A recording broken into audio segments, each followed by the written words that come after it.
Hello everyone, here is the commentary on the 8th degree of humility from the Rule of St Benedict. Up to now, St Benedict has occupied himself with the interior. In this he agrees with St Francis de Sales. I could never approve, said the latter, of the method of those who, to reform a man, begin with his exterior, such as his gestures, his dress, or his hair. On the contrary, it seems to me that he ought to begin with his interior. For whoever has Jesus Christ in his heart will quickly reveal him in all his exterior actions. Introduction, that's from Introduction to a Devout Life by St. Francis de Sales. The particular translation is translated from the French by John K. Ryan.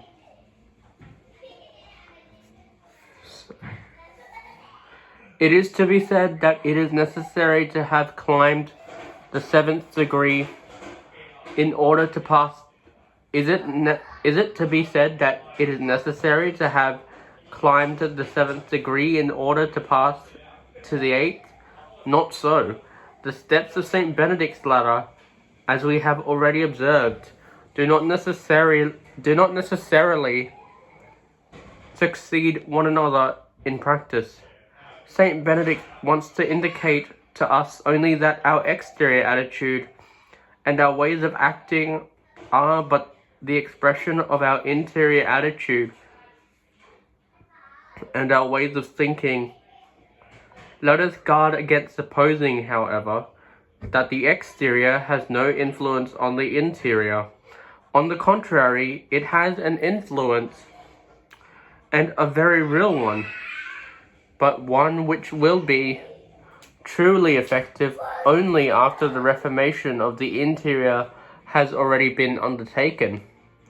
St. Benedict prescribes to his disciple, then, to do nothing outside of the common rule of the monastery and the example of the elders. The fact is that, especially with those prompted by a novice fervor, there is a tendency for a person to believe that he is going to do better than the others, that the rule does not ordain enough, that the elders live too much in routine, and so forth. It is then that a person assumes a pose, that he looks for an effect, that he presents himself as someone who has his own manner of acting and his own particular conceptions, a manner of acting and conceptions more perfect than those of the rest. Unfortunately, this fault is found not only in the young. There is always at the bottom of our nature a certain self-love, which would make us desire only to put ourselves forward, to make ourselves distinguished. He who is truly humble should look to his rule in everything. It is the rule which is his authentic guide, and not the fancies of a blind zeal and a vain imagination. He lets himself be formed by the rule, and when that does not speak clearly enough by the example of the elders. But what is meant here by the word elders, mayores? The obvious sense seems to require that the aged monks are designated thereby, those who have a long practice of the monastic life and have guarded its ancient traditions. It has been objected that the aged monks, often being dispensed from certain observances on account of their age, could not have been proposed as models. According to the Abbé de Ronce, the mayores would be the first fathers and the founders, whom it pleased God to use for instruction in monastic orders and observances, For others, and this is the opinion of the Farnborough translators, the word would designate the superiors, whomever they be.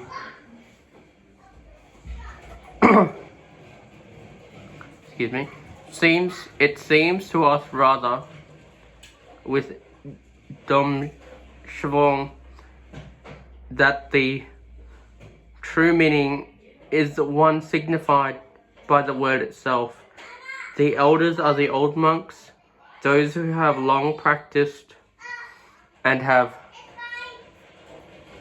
conserved the traditions of the good observances.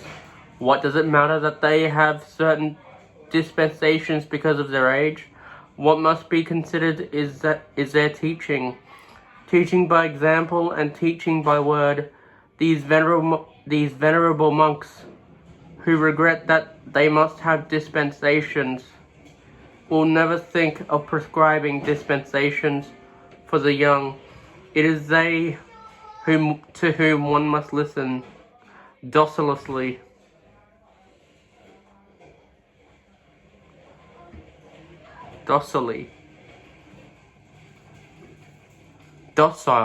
Oops. It is in face of their examples that one must restrain all the proud sallies of the ego, inspired by self-love under colour of zeal.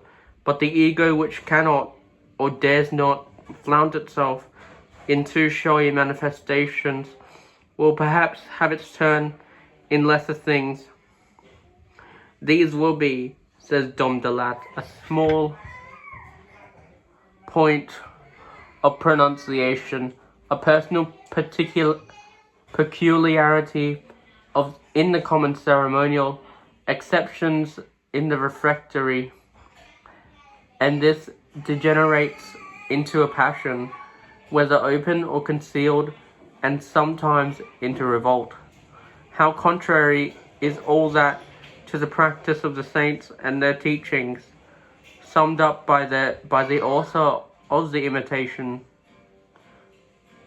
ama nesciri et pro nihilo reputari, love to be ignored and accounted as nothing. Here is the application. The cases envisioned by our Holy Father can be a danger for the oblate just as well as for the monk. It is the danger of anyone who undertakes his conversion, because the oblature puts us somewhat apart. We might have a tendency to singularize ourselves by certain attitudes, certain ways of acting, certain whims. These are true manifestations of vanity, which may not appear serious at first glance, but which it is important to watch and to restrain if we want to be truly humble. The Christian, says Dom Mauricio, should love in all things the simplicity which excludes every pretense, every affection, whatever it be. Evidently, we are not to bring into this case the mere practice of certain observances,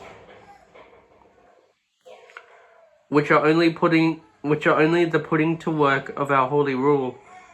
What must be avoided is making a show of those practices. Let us do what our directors shall prescribe in the way of monastic observances.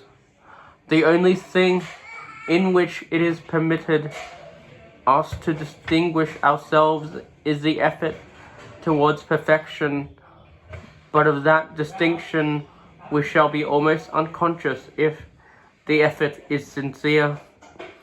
For the one thing alone ought to preoccupy us: to serve God as best we can in humility and in the abnegation of ourselves. If the manifestations of daily activity, says Dom Chavon, make the disciple of St. Benedict resemble the crowd which surrounds him, it does not follow that his soul itself must be lowered to the pitch of the surrounding mediocrities.